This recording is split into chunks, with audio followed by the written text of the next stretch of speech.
Sunu Bank, en partenariat avec Sud FM, vous offre le journal de l'économie. Sunu Bank, avec vous à chaque étape.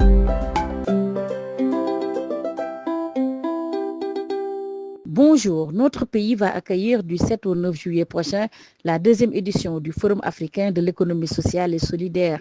L'économie sociale et solidaire, moteur de transition, d'inclusion et de convergence en Afrique, c'est le thème de cet événement.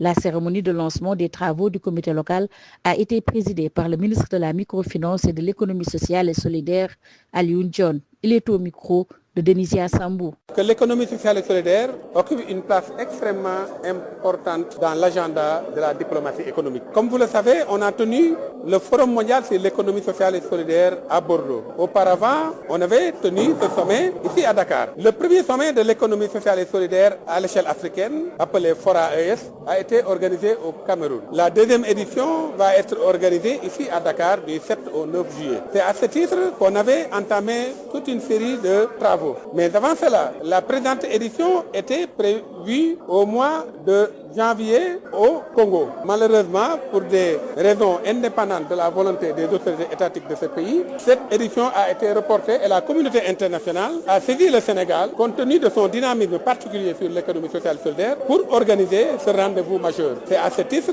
que le président du FORAES, qui est sénégalais, nous a saisis. Et avec l'accord du Premier ministre et du Président de la République, le Sénégal a décidé d'organiser ce FORAES, dont nous lançons aujourd'hui les travaux du comité local d'organisation. Comme vous le savez, le Sénégal a une avancée majeure, quand bien même qu'il y a beaucoup de défis dans le secteur, surtout particulièrement en ce qui concerne l'innovation sociale. Mais on a plusieurs vitesses en ce qui concerne les politiques étatiques. Le modèle sénégalais n'est pas le modèle marocain, n'est pas le modèle camerounais, n'est pas le modèle kenyan. On a plusieurs vitesses par rapport à l'accompagnement de l'État en faveur de l'économie sociale et solidaire. Si je prends l'exemple de l'approche coopérative, nous avons le Maroc qui est le champion dans le domaine, mais également le Kenya qui est également en avance dans l'approche coopérative.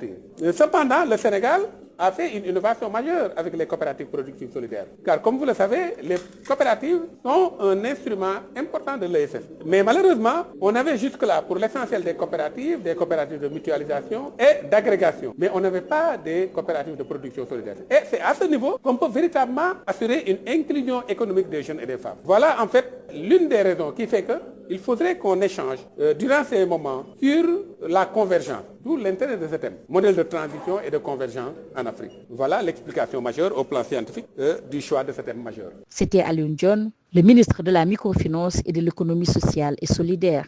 Le journal de l'économie, c'est fini. Merci de votre fidélité. Sunu Bank, en partenariat avec Sud FM, vous a offert le journal de l'économie. Sunu Bank, avec vous à chaque étape.